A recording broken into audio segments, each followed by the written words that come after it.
I would like to make a few comments. I don't have to tell you things are bad. Everybody knows things are bad. We see Americans hating each other, fighting each other, killing each other at home. There is a religious war going on in this country. It is a cultural war. This war is for the soul of America. Because of the way this society is organized, you have to expect that there are going to be such explosions. Our side, our side, our side. It is a crisis that strikes at the very heart and soul and spirit of our nation. We are a people in a quandary about the present. We are a people in search of our future. And as we see and hear these things, millions of Americans cry out in anguish, did we come all this way for this? It all seems a long way from a time when politics was a national passion and sometimes even fun. We are attempting on a larger scale to fulfill the promise of America. 3, 2, 1. We are met here as Americans, not as Democrats or Republicans, to solve that problem. Welcome to the Pothole Problem Podcast. I'm your host, Jack Miller. This week's guest is Candalynn Johnson. She came to me through a previous guest on this show, Rebecca Tweed. Rebecca is currently the campaign manager for an organization called People Not Politicians, who is running a campaign to get a ballot measure to create an independent redistricting commission for Oregon. Candalynn is the deputy campaign manager, and she also happens to be the campaign coordinator for the League of Women Voters of Oregon, which is one of the organizations sponsoring this ballot measure. Candalynn has a lot of good stuff to say about her personal journey into and through politics, and it's a relatively long interview, so instead of saying more, I'm just going to get right into it. Welcome to the show, Candalynn. Thank you. I'm glad to be here. How would you characterize your role in the political world? It's very new. I graduated from OSU in 2017, so I've only been out of college for a few years now. And even when I graduated, I didn't really know what my role in politics was, because when I was at OSU, I thought I wanted to be a lobbyist or run for office or work as a staffer. And then I interned with the Oregon Students Association as a lobbyist, and I hated it. So I got done with political science and I said, I don't really fit into partisan politics. I don't identify with either party. I tell people I felt like I had to pretend to be someone I wasn't to be able to get anywhere. And I also am not a city gal. When I first graduated, all of the jobs were in Portland. And I didn't have an ability to get to Portland. I didn't want to live in Portland. It was going to be very stressful for me. And so I almost said, well, I guess politics isn't for me, because all of the jobs are in Portland. Nobody cares about the fact that I don't want to live in a city. So I guess I'm not going to apply for jobs in Portland. And I was having a really hard time, and that's why I ended up doing a year in AmeriCorps, because I just needed some time after college to figure out what I wanted to do next. And after I got done serving in AmeriCorps, I found the League. They had this position open, and I originally actually applied just to be like an office specialist. They looked at me and they said, "We would like you to run our redistricting campaign." And I said, okay, that sounds fun. Let's do it. Because I've always been more passionate about issues and less about parties and party interests, because I find that issues connect people from all spectrums of parties. And so redistricting I loved because it was a multi-partisan issue. And I'm really passionate about issues and nonprofit work and things that actually make me feel like I'm in the community. And when I was getting really involved in politics, and I was on the board of directors for the Oregon Students Association, and I was in the Capitol lobbying for students, I actually started to feel less connected with the community. And it may be because I'm still fairly young and building my own community connections and community connections. And so I felt kind of isolated. And I said, I need to take a step back and get involved in the community. I need to be in the ground. I need to be there and build my connections, build my community before I go back to conventional politics. So I can see why you would have not found it compelling to be a lobbyist if you're more issue-oriented than partisan-oriented. What started you, what activated you as a young person to think of politics as a place that you wanted to be? I grew up very, very poor. I grew up in a very small town, a rural town. My family is still very, very poor, and I'm the oldest of all of the kids. I was taught very quickly from a young age that if I wanted to get out, I needed to find community. I needed to be involved. I needed to get involved in community service. I needed to ask for things. I needed to do things, and I needed to convince people that I was worth it. And so I got involved in community service at a very young age, starting in high school, and knew that I loved politics. I loved community service, and I viewed getting involved in politics as a way to serve the community. And that was my, I guess, philosophical view of politics when I first started as a freshman in college, was that I loved politics because I loved the idea of serving the community. I loved the idea of working on issues that impact people, improving people's lives, and being there for others. I guess that's why when I went through and I really started getting involved in it, I needed that community connection, because community service is what got me in it to begin with. So what was it about lobbying and other types of political activity that made you feel like you weren't serving the community? It was the partisan politics of it, especially after 2016. It was really, really hard not identifying with a party, because if you don't identify as a Democrat or you don't identify as a Republican, and they're just down each other's throats, and I just, a lot of the opportunities, I think, the connections I made were all really, really strong Democrats. And when they found out that I wasn't a registered Democrat, that I didn't have all of their ideals, that I wasn't sure about some of the things. And I think one of the parts of politics that fascinates me is I almost think there's never a right answer.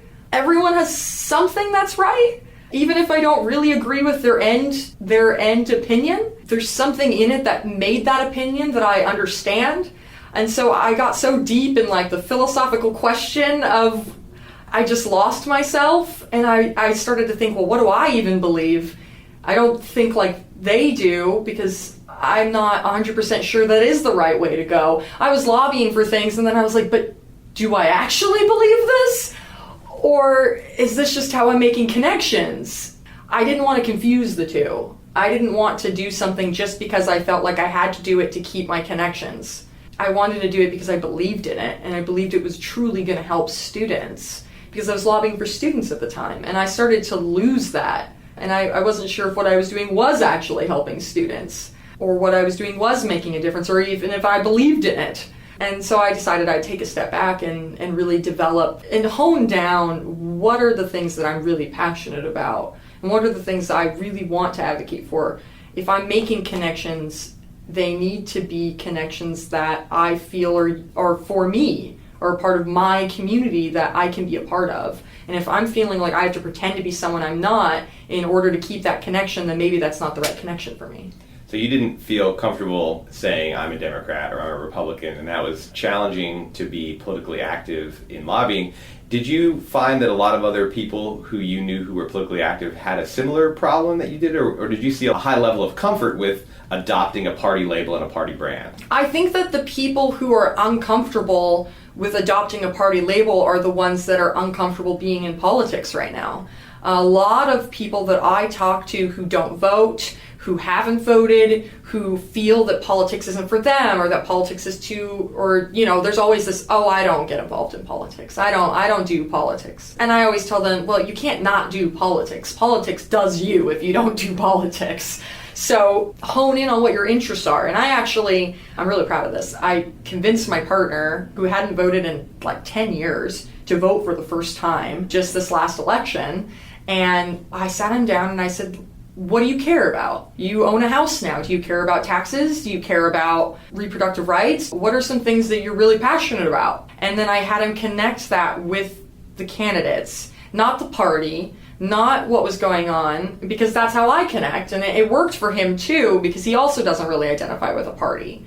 And I said, well, if you don't want to be Democrat, and you don't want to be Republican, and you feel politics is too complicated, then narrow it down. Find the issue you understand, and find people who also understand that, and vote for them. I really like that. If you don't do politics, politics does you. Yeah. And that is a hard thing to actually convey to people. And it seems like that's part of what you're doing right now, is you're trying to do that kind of outreach to convince people. You don't have to have a ready-made party label or brand or identity. You can be as uncomfortable in the party as I am. That doesn't mean that you have to opt out. Right. And I'm very honest with people. I'm very honest, honestly a little too honest sometimes. People are like, whoa, Candalynn, too much information, too honest.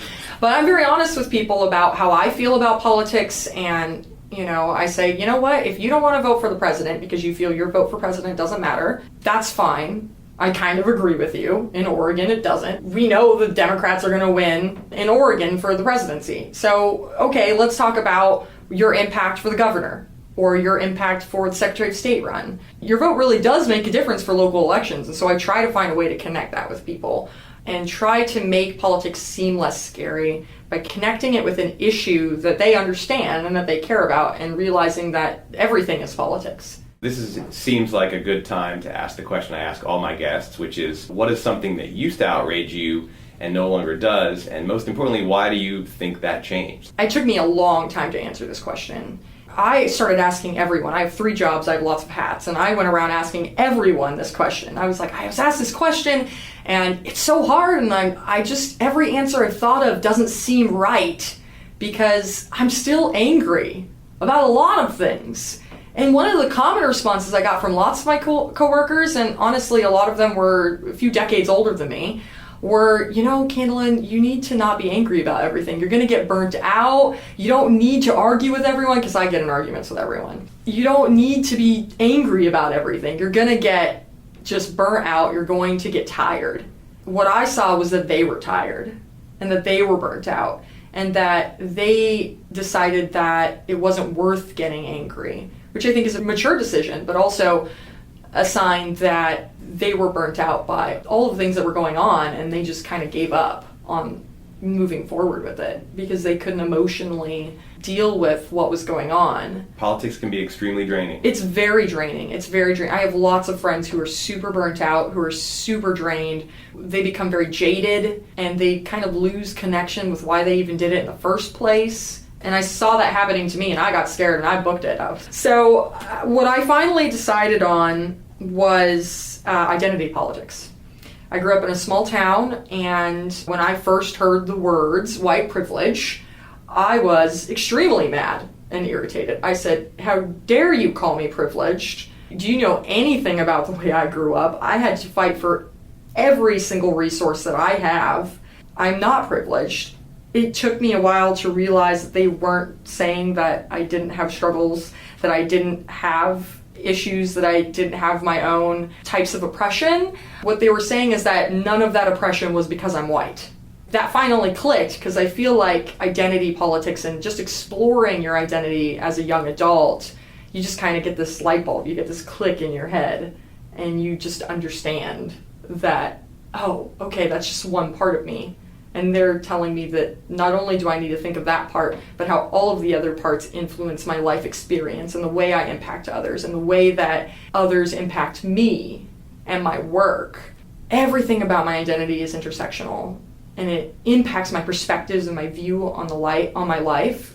And now I don't get mad anymore, and I have a completely different opinion. You don't get mad when someone says you have white privilege?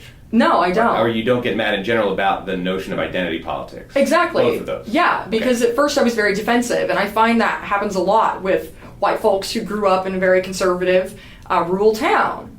Is they say, I'm not privileged, you don't know anything about me. It took me a lot of self-awareness, a lot of exploring, a lot of very deep personal identity exploration to understand and accept privilege for what it is. And now when someone says, hey, you need to examine your white privilege, I say, you're totally right. I didn't see the context. Thank you so much for calling me out. And I move forward, and I'm okay with being called out. And I know that as a white person that I still need to every day evaluate my biases, and I need to evaluate my perspective. How am I making this decision, or how am I viewing this person automatically because of my life experiences? I grew up in a town that maybe had 3 people of color, right? I'm going to have biases without even trying to, without even meaning to, because we have bias. And just because you have a bias doesn't make you a bad person. That's what I tell people. I say everyone has bias. It doesn't make you a bad person, it makes you a human to have bias. What makes you a bad person is when you pretend that they don't exist and you don't try to make yourself better.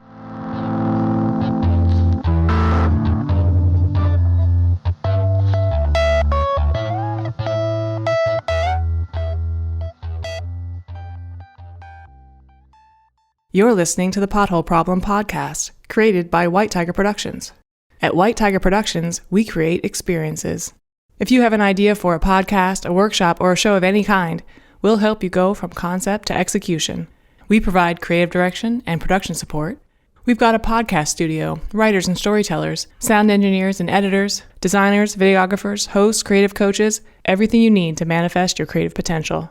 You name it or even vaguely describe it, and we'll take you from dream to finished product. White Tiger Productions. You can do what you think, and we can help you. Visit us at youcandowhatyoutthink.com and tell us what you're thinking about. It sounds like to get over this outrage at being called out for your biases, you did a lot of introspection and reflection and self-growth.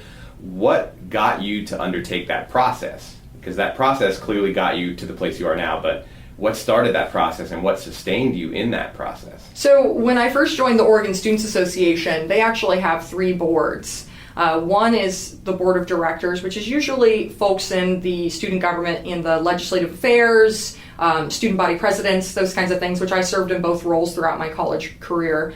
And then there's the People of Color board, and then there's the Equal Rights board. That's not the name of it, but it's like the LGBTQ plus board.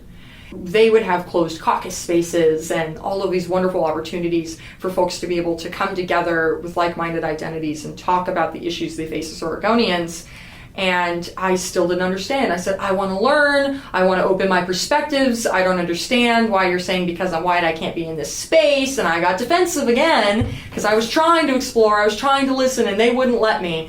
And I didn't really understand it at all until I went to a low-income caucus space. And there was a person in there who started talking. And the first thing they said was, I'm not low income, but I totally understand what you're going through, and just started taking up the space.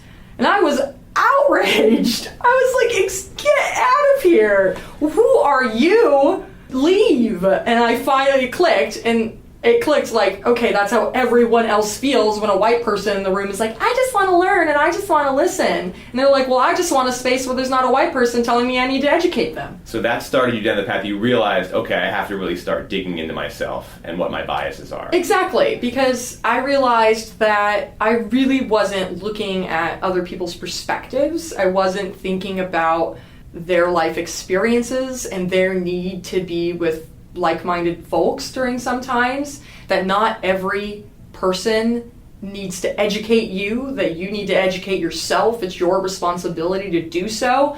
It was silly to me that I had to go through a year-long process of discovering that when I am extremely passionate about self-education, and I had to go find my own resources. But then all of a sudden I expected people of color to go find those resources for me. Right? It was just kind of a flip, and I realized this isn't who I am. This isn't who I should expect other people to be. Why am I suddenly changing my own philosophy just because I'm uncomfortable? That's a really great exploration, and I want to move now to sort of the flip side is, what is something or some things that still outrage you, or that outrage you anew or freshly? Because it sounds like you have a lot of passion about your work and about issues. What are some of the outrages that you have right now that you're not over? I think one of the big ones that I thought of was just the lack of empathy in politics. I have 2 sides of this. I always have 2 sides, which is why it's so hard for me. I understand that sometimes some people, especially with how politics can be so deeply personal, they can't just sit and calmly have a quote-unquote political debate and deal with the devil's advocate when it's so deeply personal to them. And people, I think, don't have empathy and understand that about politics. They don't understand that for a lot of people, especially people who are disenfranchised, people who are dealing with a lot of different struggles and a lot of just stuff that's going on, that politics is very personal, and they can't just sit calmly and debate with you and educate you on all of the struggles they're facing, and they shouldn't have to. So the lack of empathy prevents people from having political discussions that are at the same time personal and productive. Right. The reason why I say on the flip side is what really bothers me is there's lack of empathy on both sides. I see people blaming someone who is getting very emotional. They're at the point of screaming because they can't objectively talk about something that they're personally impacted by. The person starts blaming them for not being able to have a conversation with them and say that they just are out of line. And then there's the other side where people just close their mind and they don't want to even hear that person's story when they are able to be vulnerable and open up. And so people who are sharing their stories, who are opening up, just cutting open a wound and spilling it out for people to hear, and they're just shut off. It hurts me to see that. It hurts me to see that when someone does decide, I'm going to be vulnerable, I'm going to share my personal experiences and how that impacts my view of politics, and someone says, that's not the way I lived, I don't think that exists. So what do you think is a way forward to spread more empathy into the political world, and I mean just into the world of regular human beings who are impacted by politics? What can get more empathy into the discourse? I think part of the reason why we start to lose empathy is when we start to lose ourselves a little bit. I see a lot of people when they get really burnt out, and you start to see some of those signs as a lack of empathy. You see people starting to not be able to have time or the emotional energy to deal with other people's emotional energy. And so there's that. If you start to see yourself not being able to be understanding, to not be able to sit there and control your biases and think about other people's perspectives, that's a pretty good sign that you're burnt out yourself. So I think self-care in politics is very, very important. And the only way we can have self-care is by having self-awareness.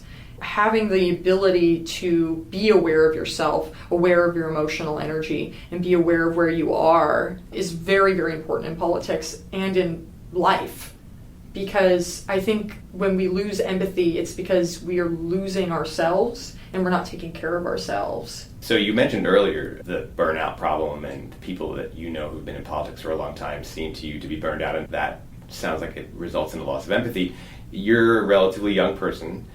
What is your plan to have a sustainable presence in the political world and to take care of yourself so that you can have the empathy that you've identified as an important component of the healthy political discourse? What are you going to do? Yeah, and that's the part that's really hard, because for anyone who knows me, they kind of see me as someone who can't make up their mind as to what they want to do, because part of me loves politics and never wants to leave. But the other part of me finds it to be an unsustainable lifestyle for who I am. When I was looking at internships and those kinds of things, we're just now starting to have conversations like, oh, people getting internships in DC should probably get paid. I was being offered, I think, $3,000 for 6 months as a scholarship. How is a low-income person with no family support supposed to be able to afford moving to DC and working for free, 9 to 5, and having no political connections there? There's that. And I have to work for a living. I've got to take care of myself. I have to feel like I have a job and I have income coming in. And the fact that a lot of politics is very, very short term, and then you have to keep applying for jobs over and over again. And the fact that all of the jobs are in cities has been very, very draining for me. And so that's why I almost gave up on politics until I found this campaign, and I'm able to stay in my rural city area and still be involved. But I have a job at a nonprofit, and they're offering me a full-time job with benefits at the end of June. I can't say no to that. And is that a politically oriented nonprofit? It's not. It's an animal shelter where I get to run community-based programs and be out in the community doing preventative community education. Part of me loves that and still feels that it's not necessarily not politics, right? When you're out there doing that preventative education, preventing crisis and helping people and providing services for folks. And I realized that maybe I was never really interested in just implementing policy, but also with just the government services side of things.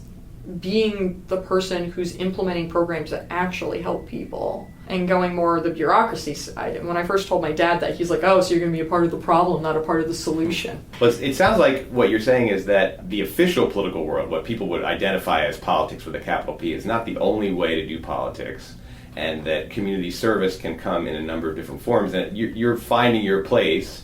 Do you think that official capital P politics is probably going to wash you out pretty quickly into one of these other endeavors? My main goal is to keep building connections in my community, feel a part of the community, and I think that I will get more involved in conventional politics once I have that support behind me.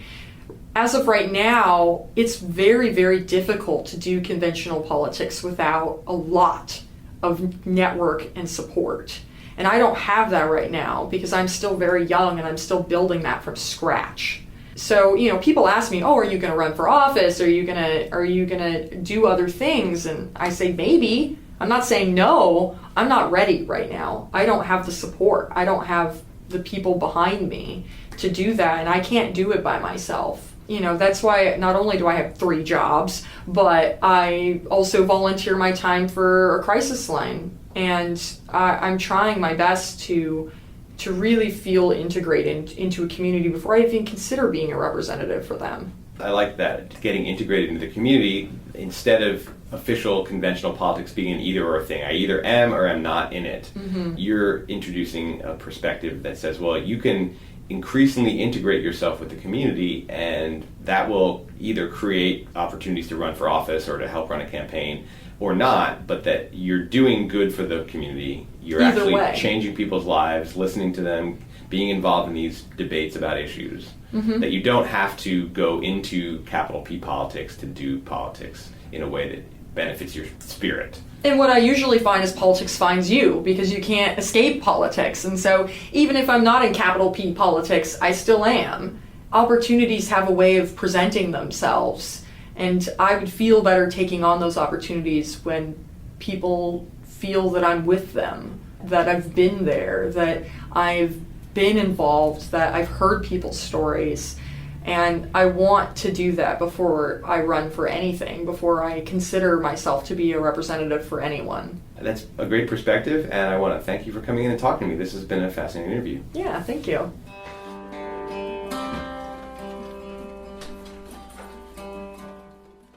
And that's this week's interview. I want to thank Candalynn Johnson for speaking to me. She actually also guest lectured to one of my politics classes the morning that she gave me that interview, so I want to thank her for that as well. I, of course, want to thank everybody who's been listening along with the podcast, and for those of you who decided to donate after my plea of last week, thank you very much. If anyone out there is considering whether or not to make a financial contribution or to try to hook me up with a sponsor, you can go to our website, potholeproblempodcast.com/join, or you can send me an email, jack.miller@pdx.edu. Reach out to me any way you can. I'm happy to get connections to people who could potentially partner with me to expand our listenership or to get financial support for continued production. For next week's episode, we're going to stay behind the scenes. I have John Horvick, who is a pollster. He'll be talking about the challenges of accurate polling and the challenges of being in the polling industry in a time when polls don't necessarily have the best image and the best reputation. So that's next week. Until then, of course, I have a song. This is an unnamed song by a friend of mine whose only name you will hear is Johnny. Johnny played this song here in the White Tiger Lounge about a year ago, and I'm bringing it to you now to end this episode. Thanks for listening.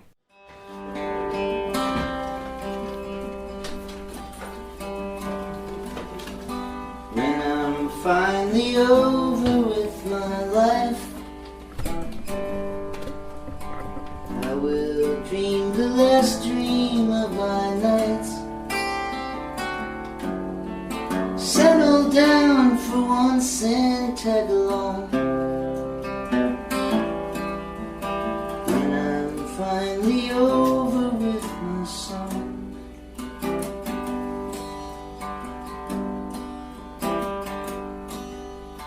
When the prices drop and I come home,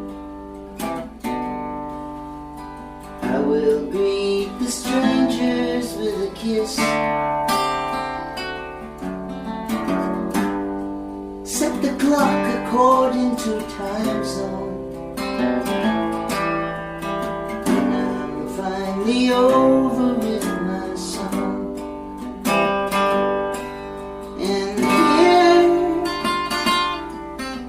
fear, nothing. Nothing, no, no, no, no, nothing.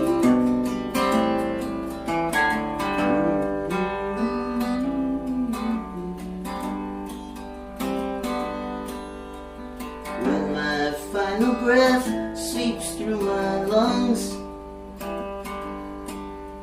I will blow away like dandelion. Take a ride upon a shooting star. When I'm finally over with my heart. While I'm still around, let's make it long. Reaffirm the vows and grow a tree.